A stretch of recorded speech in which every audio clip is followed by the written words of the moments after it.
Hello, moi c'est Caro de Betty Jane. Hola les gens, je suis Emma alias Fronty Couture. Bienvenue sur le podcast de Deux filles en aiguille. Un podcast fun et piquant avec deux passionnés de couture.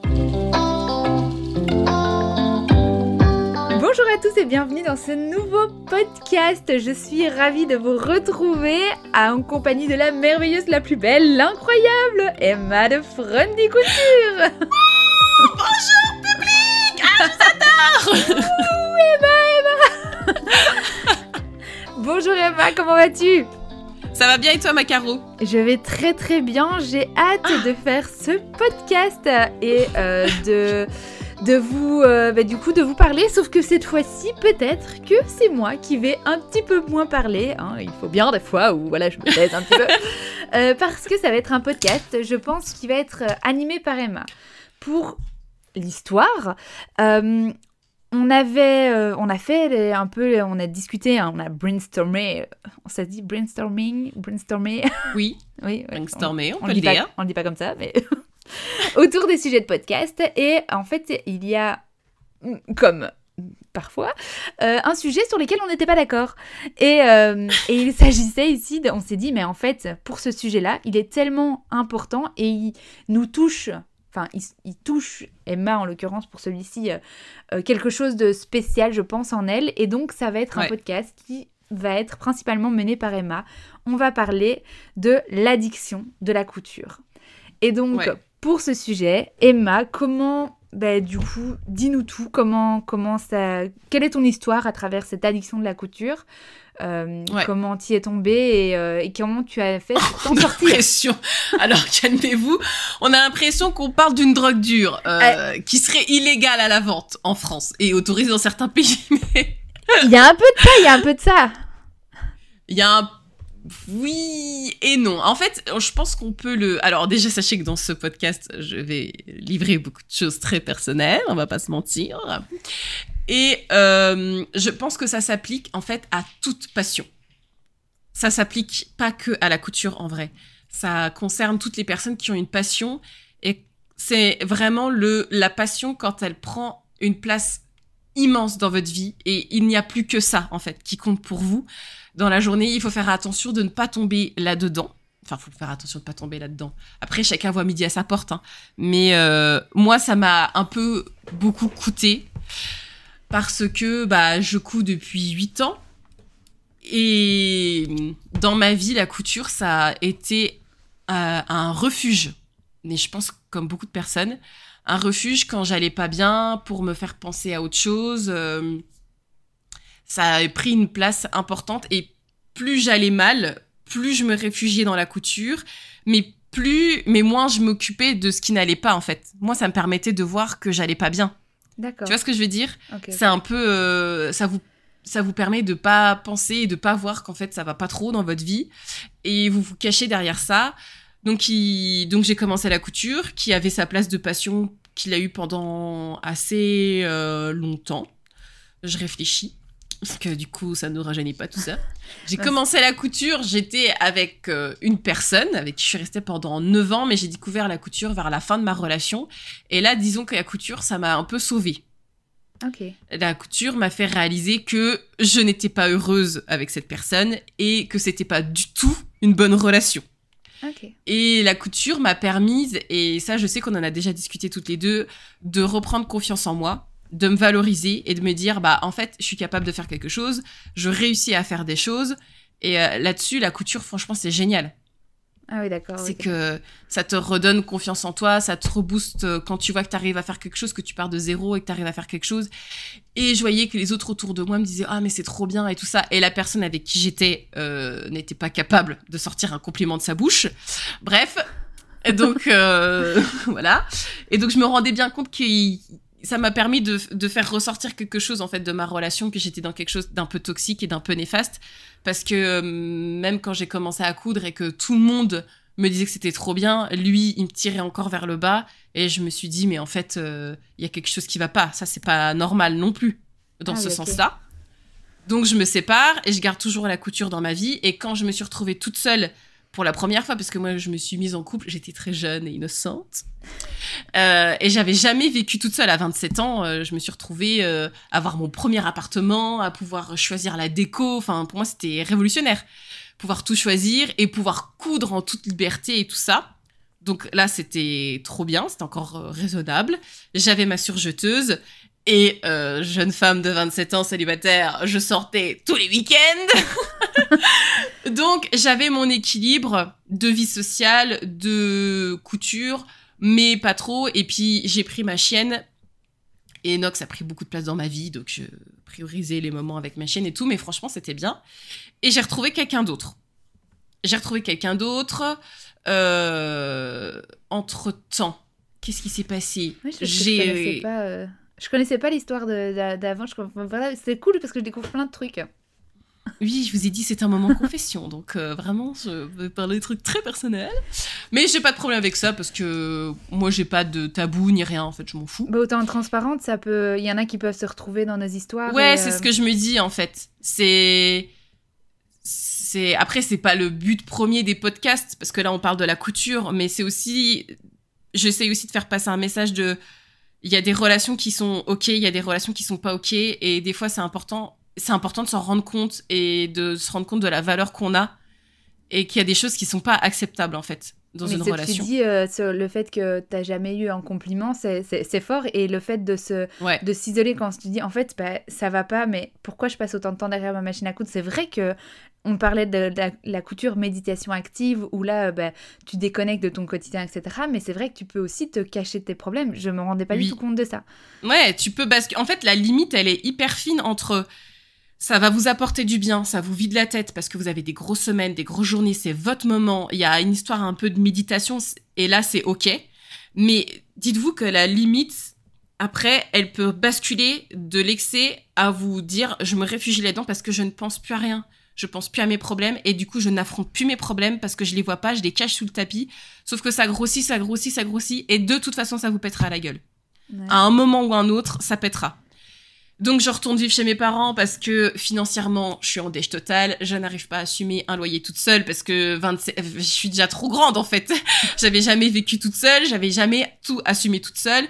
C'est l'échec total. J'arrive avec mon chien, ma machine à coudre chez mes parents. Mes parents sont ultra cool parce qu'ils ont une grande maison qui m'accueille à bras ouverts. À 27 ans, non, c'était après. Parce que quand t'avais Non, c'était à 27 ans. Ah, ok. C'était à 27 ans. Et je rencontre... encore une autre personne avec qui je me mets en relation. C'est là où moi je t'ai rencontré. Et on décide d'emménager ensemble. Donc je reprends mon chien, ma machine à coudre et j'emménage avec cette personne qui était tout l'inverse de la première personne avec qui j'étais, donc qui était ultra valorisant, qui était hyper fier de moi, hyper fier que je fasse de la couture et qui me valorisait là-dedans. Sauf qu'en fait, cette personne-là... en vrai, avec le recul, on était plus colocataires qu'autre chose. On ne se voyait jamais. On vivait ensemble, mais on ne se voyait jamais. Parce qu'on n'avait pas du tout les mêmes horaires de travail. Il travaillait en cuisine, il était cuisinier. Donc, il faut savoir que quand vous travaillez en cuisine, vous faites le service de midi et le service du soir. Et donc, tous les soirs, en fait, j'étais toute seule à la maison. Ah, et comme ça en plus... Ouais, j'étais beaucoup toute seule. Et donc, moi, je me suis jetée dans la couture et les vidéos YouTube. C'était tout. Je me suis raccrochée à ça. C'était tout ce que j'aimais, c'était ça. Et du coup, j'y pensais pas que j'étais toute seule tout le temps, qu'en fait, on était plus colocataires qu'autre chose, qu'on faisait jamais rien ensemble. Et j'ai caché tout ça sous le tapis. Parce que je ne pensais que couture. Je pensais à mes vidéos, je voulais en sortir une par semaine. Qu'est-ce que je pouvais proposer? J'étais en interaction avec vous, je faisais les lives. Je cousais, mais je passe mes dimanches complets, je me réveillais à je sais pas, et je me suis toujours levée tôt, toute la journée je cousais. C'est Manox qui allait me chercher en me disant à un moment donné, madame, s'il vous plaît, ce serait peut-être sympa de prendre un peu l'air et de sortir. Je la sortais un peu fissa. Je suis pas fière de ce que j'ai fait parce que maintenant je ferai plus jamais ce que j'ai fait à l'époque. Et sinon je lui demandais de sortir le chien. Ah oui. Donc, ah oui, d'accord. Ça t'arrivait de donc c'est des journées enfermées. En plus, j'avais pas de pièce couture, c'était dans le salon. Donc, je faisais de la couture. Et lui, bah, Lui, entre deux services, il rentrait, il se reposait, il sortait un petit peu la chienne. Et puis, voilà, c'était tout, quoi. Mais quand il était là, on n'en profitait même pas pour avoir des moments ensemble. Moi, je cousais, lui, il faisait ses trucs. Mais après, c'est pas qu'il était... parce que du coup, dans ce que tu partages, on a presque l'impression que du coup, c'était toi qui t'enfermais dans ce truc de couture, mais je présume qu'il n'était pas là derrière non plus.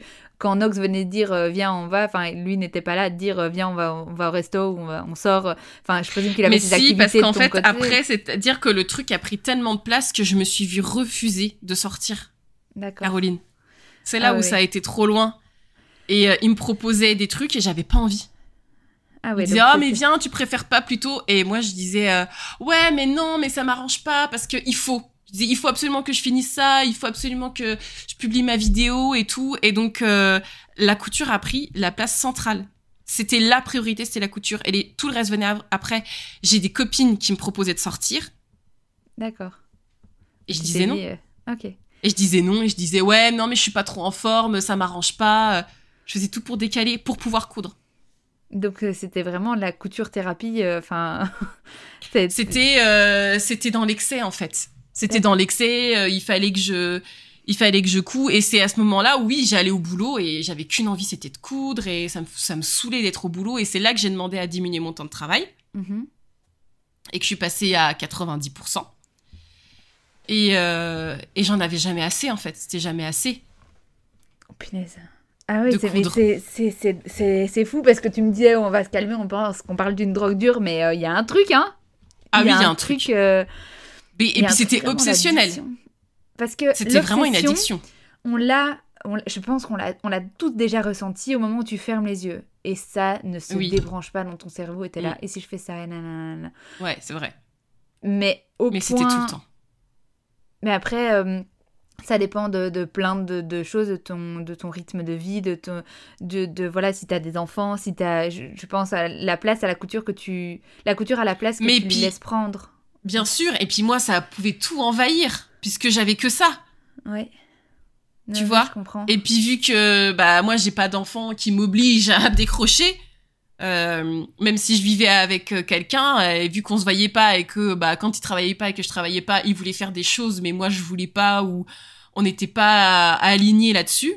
Il faisait ses trucs de son côté, moi je faisais des trucs de mon côté, et quand je suis venue te voir pour la première fois, c'était la fin de ma relation. C'était la fin, oui, je me souviens. Ouais, c'était la fin, et je vous assure que Caroline m'a vue dans des états, la pauvre. Quand j'y repense, vous pouvez pas savoir tout ce que j'ai pleuré pendant le week-end où j'étais chez elle, et elle a essayé de me remonter le moral du maximum qu'elle pouvait. Pour quelqu'un que je n'avais jamais vu, c'était quand même... Mais oui, je me dis avec le recul, ma pauvre, ça aurait dû te... Mais non, tu vois, t'as continué à rester amie avec moi. Mais bien sûr, mais après, voilà, c'est la fin d'une relation, on est tous déjà passés par là aussi, où ça te brise le cœur et que t'as l'impression que tu remonteras pas la pente, et puis que t'es dans... Mais moi, je dis toujours, le sol, il est un trampoline. Quand tu sens que tu touches le fond, t'as qu'à rebondir et c'est reparti. Et c'est ce qui s'est passé. Et c'est ce que tu m'as dit. Et c'est ce que tu m'as dit. Tu m'as dit, mais tu vas rebondir. Tu m'as dit, mais non, t'inquiète pas, il y a une expression que tu utilises. C'est pas ça, c'est pas le truc du trampoline, c'est... Qu'est-ce que tu m'as dit ? Le sol est mou, je sais plus ce que tu m'as dit. Que quand t'atteins le sol, t'es obligé de rebondir, en gros. T'es obligé de rebondir encore plus haut. Et la preuve en est, on a 2 ans plus tard, regarde-toi. Qu'est-ce qui s'est passé ? Oui, c'est sûr. Là, je peux vous dire que j'ai énormément rebondi. Et en fait, c'est... Comment t'as repris le contre-pied ? Alors, t'as fait une coupure. En fait, j'ai fait un truc, ça a été vachement brutal, parce que du moment où on s'est séparés, en fait, c'est un peu lui qui a donné l'impulsion. Enfin, c'est moi en amont pour d'autres trucs, et lui après qui a continué et qui a mis fin à la relation. Et en fait, il m'a dit un truc qui est très vrai. Il m'a dit non, mais de toute façon, regarde, on n'est pas un couple, on est des colocataires, on fait jamais rien ensemble. Et je me dis, purée, c'est tellement vrai, c'est tellement ça. Et ça m'a mis une claque, et je me suis dit, en fait, la couture, là, c'est trop. Ça peut pas continuer comme ça. En fait, je me suis dit, mais en fait, la couture doit reprendre sa place, parce que j'ai tout priorisé. Et je crois qu'il a dû me le dire aussi. Il a dû me dire, oui, mais tu vois, enfin, on pouvait même plus sortir. Il y avait que la couture qui t'intéressait. Et quand ça s'est passé, moi, je fais toujours une espèce d'analyse des choses qui se passent pour retirer le meilleur d'une situation, en fait. Moi, j'analyse toujours, bah là, on est restés 4 ans ensemble, et j'ai analysé les 4 années en me disant, ok, qu'est-ce que je veux et qu'est-ce que je veux plus si je retrouve quelqu'un. Parce je fais que toujours ça. c'est quand même fou d'arriver à te poser et te dire, ok, la couture a pris une place trop importante, il faut que je fasse attention, parce que bah, du coup, tu avais vécu le truc, en fait, un peu auparavant quand tu avais 27 ans, et de pouvoir se dire, en fait, j'ai pour habitude de cacher mes problèmes sous le tapis grâce à la couture, et qu'il faut plus que ça se reproduise. C'est très intelligent de pouvoir se poser, on n'est pas tous capables de le faire, je pense. Donc, parce qu'en fait, tous les problèmes étaient sous mes yeux, mais vu que que mon cerveau, je me focusais uniquement sur la couture, sur YouTube, j'avais commencé à accepter pas des partenaires, j'étais pas rémunérée, mais de tester des patrons, de faire des vidéos pour des marques et tout ça. J'étais ultra focus là-dessus, donc j'ai pas du tout pensé à mon couple. À aucun moment, je me suis dit, mais Emma, ce couple, il est défaillant. T'es pas heureuse dans cette relation de couple et lui non plus. Parce que du moment où vous partagez rien ensemble, c'est qu'il y a un souci. Ouais.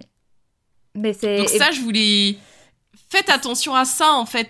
C'est que quand même votre conjoint, si vous voyez que il fuit le domicile, en vrai, il y a un problème. Après, on peut en être conscient et dire, ok, ce truc est nul, mais ça nous convient comme ça. Mm-hmm. Tu vois, tu peux aussi dire ça. De dire, voilà, tout le monde fuit le couple, on n'est pas heureux, mais bon, bah voilà, c'est comme ça. Moi, j'ai la couture, pour lui, l'instant, il a sa pêche, comme et ça. voilà. Ouais, voilà, exactement. Chacun a son truc, et ok, c'est pas grave, et on en est conscient.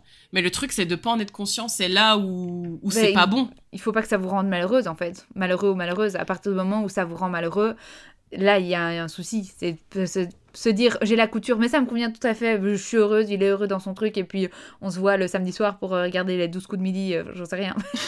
Les 12 coups de midi, c'est pas au soir en plus, mais... J'osais pas te le dire. Je voulais pas te briser le cœur. The Voice, par exemple. Par exemple.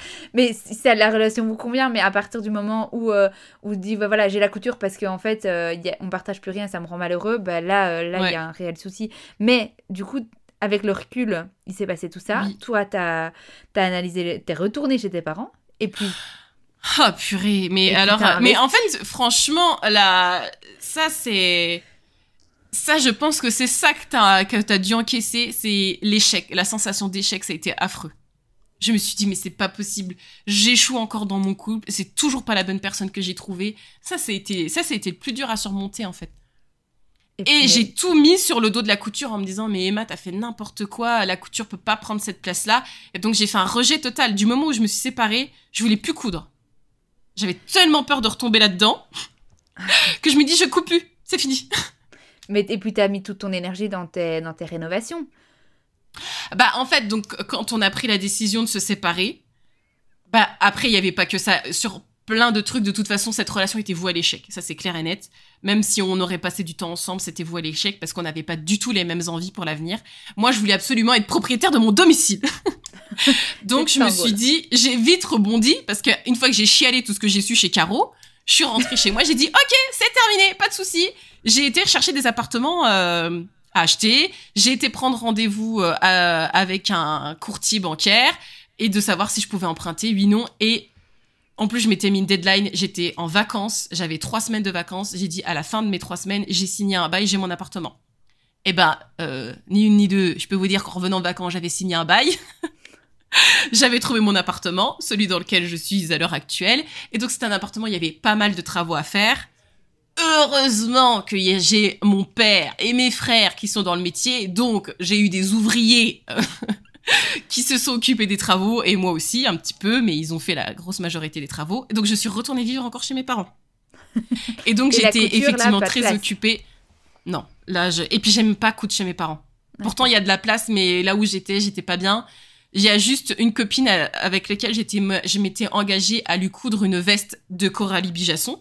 Ah oui. Et du coup, je sais plus c'est laquelle, donc une petite veste blazer, mais non doublée, ou doublée, non, je crois qu'elle est doublée, si, elle est doublée. Mais il n'y a pas de poche. Ok. Ça y est, je m'en souviens. Donc, que je lui ai cousu, et c'est le seul truc que j'ai su faire quand j'étais chez mes parents, j'ai pas su coudre. Donc, cette machine à coudre, elle est restée... et quand je touchais plus à rien.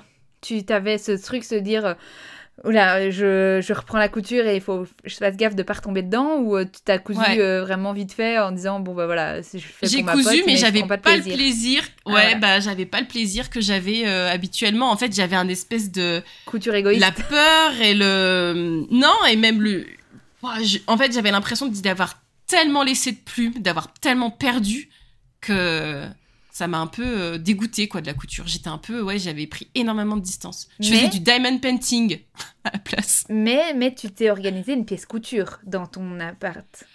Ben oui, parce que c'était mon rêve et je me suis toujours dit si j'achète une maison, un appartement, il y a obligatoirement ma pièce couture. Donc oui, j'ai emménagé, on a fait ça avec un de mes frères, on a pensé au plan de travail, on l'a découpé, on a tout installé et donc quand j'ai emménagé dans mon appartement, parce que je m'étais aussi engagée à coudre une robe de mariée.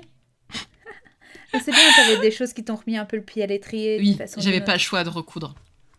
J'ai installé ma pièce couture et je me suis dit, à chaque fois je me dis, quand j'aurai ma pièce couture, je sais que ça me donnera envie de recoudre. Et quand j'ai installé la pièce couture, j'avais pas spécialement envie de recoudre. Puis t'as eu des inondations aussi, donc. Ouais, j'ai eu ça aussi. Et j'ai rencontré mon copain actuel, qui cette fois-ci c'est le bon. Je vous annonce que je mourrai à ses côtés. Trop mignon. C'est le bon. Et donc, on se rencontre et ça n'a rien à voir avec tout ce que j'ai connu parce que là, Oh, tu me donnes les frissons. Regardez non, mais parce que love et tout, hein, c'est trop mignon. Mais oui, bah là, oui, c'est sûr que là, ça n'a rien à voir. C'est à des années-lumière de tout ce que j'ai connu. Et en fait, c'est lui qui... C'est en ayant ma relation avec lui que je me suis dit, mais en fait, Emma, tu peux coudre. Ça risque rien. Tu peux coudre, ça ne risque rien. Mais par contre, je me suis fait la promesse que ma priorité absolue, c'était lui. Ma priorité absolue, c'est ma famille. La couture a repris sa place et ça vient après. J'ai le temps, je couds. J'ai pas le temps, je couds pas. On me propose de sortir, je sors. Il me propose quelque chose, je dis toujours oui, faut savoir. Et tu vas balader toutes les Nox. activités. Et les balades de Nox, bah oui, ma petite fille quand même. Ah, ma grosse, elle sait qu'on parle d'elle, elle se lève et tout, elle me regarde. Petite gueule, elle se secoue, elle fout des poils partout. Mais c'est là qu'en plus, comme tu dis, c'est là que t'as tes meilleures idées, c'est quand tu vas te balader avec elle en plus. Ouais. Et c'est là que la couture... J'ai retrouvé, tout a repris sa place. Et même maintenant, où, en plus, j'aurais pu retomber dedans parce que là, mon travail, c'est chez moi. Donc, je pourrais passer mes journées entières à coudre. Mais en fait, non, parce que la priorité... Je priorise. J'ai d'autres choses à faire. Et... Bah oui. Et quand j'ai le temps, je couds et j'ai plaisir à coudre. J'ai retrouvé le plaisir de coudre. Tout a repris sa place et franchement, c'est trop bien. C'est extra comme ça. T'as un bon équilibre. Mais je vois Ouais, j'ai un bon équilibre, donc faites attention et surtout, ne refusez pas une sortie pour coudre. Une fois de temps en temps. Mais une fois de temps en temps. Après, si t'as vraiment envie de rester en pyjama, etc., why not, mais il faut pas que ça devienne effectivement moi, je serais pour se forcer quand même. Se forcer à sortir, forcer de voir du monde. Mais moi, j'ai tout l'inverse. Il y a toujours d'autres choses qui passent avant la couture, mais ça fera sujet dans notre podcast, mais c'est très très intéressant comme histoire, parce que c'est beau, en plus t'as fait le lien avec tes relations amoureuses, et donc ça a vraiment un fil conducteur dans ta vie, la couture, et d'arriver à te voir trouver ton équilibre comme ça. Et est-ce que tu peux nous dire quel est en ratio de temps le pourcentage de la couture dans une semaine? Bon, moi, je trouve que c'est plus tant que ça. Je sais pas, c'est quelques heures. Quelques heures quand même. Tous les jours. Pas forcément tous les jours. Mais tous les jours, de toute façon, t'as un truc autour de la couture. Soit tu fais du montage vidéo. Ah oui. Parce que j'ai un truc autour de la couture. Pas négliger non plus le fait que tu es youtubeuse et que les montages vidéo... voilà, moi j'en sais quelque chose. Ça prend des heures et des heures et des heures. Ouais. C'est très long. C'est très très long à monter, c'est très chronophage, mais ça reste dans l'univers de la couture, donc. Oui, puis moi ça reste un kiff aussi. Je veux dire, YouTube, moi c'est un kiff. Faire les montages vidéo, c'est un kiff. Enfin, là pour moi je vis ma meilleure vie. Tout ce que je fais, ça me fait kiffer, donc c'est trop bien. Et j'ai moins de pression aussi, parce que je me dis ok, c'est pas grave. Tu vois, j'ai commencé une chemise hier. Je me dis, ah bah ok, je la finirai aujourd'hui. Il y a tranquille, ça va bien se passer. Je suis moins dans l'urgence du truc. Alors qu'on pourrait croire que justement, t'es indépendante, maintenant tu te dis, je vais vouloir, il faut que je sorte des vidéos, il faut que je sois présente sur les réseaux sociaux, il faut que les personnes connaissent ma tête et découvrent ma tête pour faire vivre mon business. Et c'est parce que... Et en fait, tu te dis, en fait, non, si je prends du temps pour moi, à passer du temps avec mon copain, avec ma chaîne, etc., ça va juste me nourrir, me donner des idées pour me faire revenir encore plus forte. Et puis, il y a rien qui est plus important que ça, Caro. Il n'y a rien qui est plus important que ça. Il n'y a rien. Écoutez, là, franchement, petite love, oh là là. Mais non, mais blague à part, Caroline, toi qui as une famille, il n'y a rien de plus important que la famille. Oui, c'est certain. Il n'y a rien de plus important de la famille. Là, pour l'instant, quand je vois mon fils, effectivement, il n'y a rien de plus important. Maintenant, c'est vrai que David, avec lequel je suis depuis 10 ans et demi, quand il me dit, on se mate un film où je me dis, je vais peut-être terminer ma couture, une fois de temps en temps, parce que je passe la plupart de mon temps à quand même lover contre lui, à regarder des films, de temps en temps, je me dis, ce serait pas mal que je bouge mon cul pour aller terminer cette putain de chemise qui traîne depuis 2 ans et demi. Donc voilà, mais t'as raison en fait, parce que quand on sera sur notre lit de mort, en fait, on se souviendra de tous les moments dans les câlins et pas de notre chemise. Quoi ah non, là c'est... Donc voilà, je dis oui à tout. Je dis oui à tout. Un patron ensemble ? Si une copine... Oh, tu me saoules avec ça. Je vais le faire venir à chaque podcast, tiens. Elle va m'avoir à l'usure. Mais t'es dingue. Et d'ailleurs, on se voit quand ? Ça n'a rien à voir. Moi, je veux venir chez toi. Est-ce que tu peux encore m'accueillir ou pas du tout ? Ou est-ce qu'il faudra que je me loue un Airbnb ? Mon copain est venu, mon chéri est allé à Nancy une journée. Il est parti, il a fait 3h30 de route. Il a donné un workshop à Nancy, il est revenu et j'étais là. Merci de faire ça un jour où je suis disponible, que tu puisses me déposer dans les petits quartiers là et dire bonjour à ma copine. Bah oui. Mais du coup, c'est faisable en voiture, Nancy. Enfin, c'est faisable en train aussi parce que t'étais venue. Mais est-ce qu'on ferait pas à l'inverse ? Est-ce que je ne m'inviterais pas dans ton atelier parce que là, ça devient un peu... avec mon petit espace là, tout petit. Après, donc t'es toujours la bienvenue, bien sûr. Bien sûr. Mais est-ce que tu pourras dormir ? Bah écoute, tu pourras dormir dans la chambre de Caleb. Ça crie un peu la nuit, mais bon. Non, mais je me louerai un petit gîte à proximité. Ou alors, on fait en sorte que mon chéri soit parti à ce moment-là. Et donc là, du coup, on a la maison. Et on coud. Et on fait un défi princesse. Et j'essaye de tomber de ne pas tomber dans l'addiction de la couture. Ça ne risque pas de mon côté. Parce que moi, je suis clairement tout l'inverse. Tout l'inverse de ce que tu as dit. De ce que tu as dit. C'est fou. C'est fou, mais c'est très très intéressant de nous ouvrir les yeux en fait parce que vraiment je m'étais jamais posé la question en train de se dire que en fait ça pouvait nous éloigner de nos problèmes. Ouais, donc, moi je pense. Merci pour ce partage Emma. Merci. Est-ce qu'on a bouclé la boucle ? C'était ma petite histoire personnelle. Alors peut-être que certaines se reconnaîtront ou pas, mais si vous tombez dedans, faites-le en pleine conscience des choses. N'oubliez pas que... Après, c'est dur d'affronter les problèmes et de se dire, mais en fait, ma vie, elle est pas ouf. C'est dur, Mais c'est hyper dur. Faut pouvoir le faire, mais que la couture-thérapie n'a pas que des bons côtés. Ça apporte beaucoup de choses positives. Franchement, là, je suis dans la couture qui m'apporte que des trucs positifs. Mais j'ai aussi... touché l'autre côté... où j'étais vraiment bien dedans, c'était toujours positif, mais c'était trop, et en fait ça m'apportait du stress aussi, ça m'apportait une charge mentale, parce que j'étais, tu sais, comme le lapin dans Alice qui dit qu'il est toujours en retard, et j'avais l'impression d'être là-dedans, toujours trop, en fait j'étais tombée dans une espèce de boulimie couture aussi. D'accord. Toujours coudre, toujours plus, j'ai pas assez de machin et tout, et même là encore maintenant je me dis, il me manque encore beaucoup de choses, il y a beaucoup de choses que j'aimerais faire, mais je me dis Emma, t'as le temps, t'as le temps. Il n'y a pas mort d'homme, quand ce sera. Ouais, il n'y a pas mort d'homme, je ne suis pas nue, c'est bon, j'ai des vêtements à me mettre, calme-toi, ça va aller. C'est super intéressant, enrichissant. Merci pour ce partage d'expérience à cœur ouvert, franchement, c'est très touchant. Merci. Et donc, vous avez toute ma vie privée, voilà. Non, mais en vrai, j'aimerais arriver à faire le parallèle parce que j'adore raconter mes histoires de cœur avec la couture, mais alors je peux absolument rien dire, quoi. Je peux raconter mes histoires de cœur, mes histoires de couture, mais alors, il n'y a rien qui s'entremêle, moi.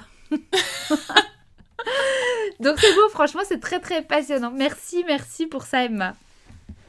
Merci à toi, Caro, de m'avoir écouté. Merci à vous aussi de m'avoir écouté. Ben, n'hésitez pas à nous mettre un petit message pour nous dire dans quel team, si je peux dire, vous êtes, mais si vous avez déjà du coup ressenti ça, se dire oh là, je traverse, je touche une ligne qui est pas super. C'est quand ça vous bouffe tout, il y a que ça qui compte, et quand vous priorisez ça sur le reste, attention. Mais je pense qu'on l'a toutes fait à un moment donné ou à un autre. À un moment donné où on se dit, ouais, on l'a déjà tous fait en sorte de dire, oh non, je vais faire ça. Mais est-ce que c'est pas une façon de penser un peu à ses fesses? Enfin, il doit y avoir. Ouais, mais tu vois, c'est pas des trucs nuls qu'on me propose. Tu vois, quand il m'a proposé un resto et que j'ai dit non, mais ça m'est plus jamais de la vie. Je veux dire, ton conjoint ou tes copines, elles te proposent une activité, il faut dire oui, il faut y aller. Ouais, bah ouais, t'as pas tort. Parce que partager un moment avec les autres, c'est aussi un plaisir. Et c'est d'être un plaisir plus fort que mais regarde, moi j'ai fait un truc ce week-end où je me suis dit, c'était l'anniversaire du fils d'une copine, je l'ai fait parce que voilà, le gamin il s'en souviendra jamais, il a fêté ses 4 ans, que je sois là ou je sois pas là, bon, ils sont battés ses Playmobil. Ça ne changera rien. Hein, voilà. Mais ça a fait plaisir à ma copine, mais je me suis dit, punaise, c'est vrai que quand j'ai fait 50 minutes de route pour y aller, je me suis dit, derrière ma machine à coudre ma petite veste, ça m'aurait bien fait plaisir. Mais je crois qu'il y a un juste milieu, un bon équilibre à avoir. Ouais, il y a un bon équilibre à avoir. Merci pour cet échange, Emma. Bisous. Bisous tout le monde. Bisous. Merci pour votre écoute. Merci pour votre écoute. À la prochaine. Et n'hésitez pas à nous mettre un petit commentaire sur ce podcast comme d'habitude, si vous l'écoutez en version audio sur YouTube ou si vous l'écoutez sur les plateformes de podcast, un petit étoile 5 sur 5, ça fait toujours plaisir. Merci. Exactement. Et à très bientôt. À très bientôt. Bisous. Bisous.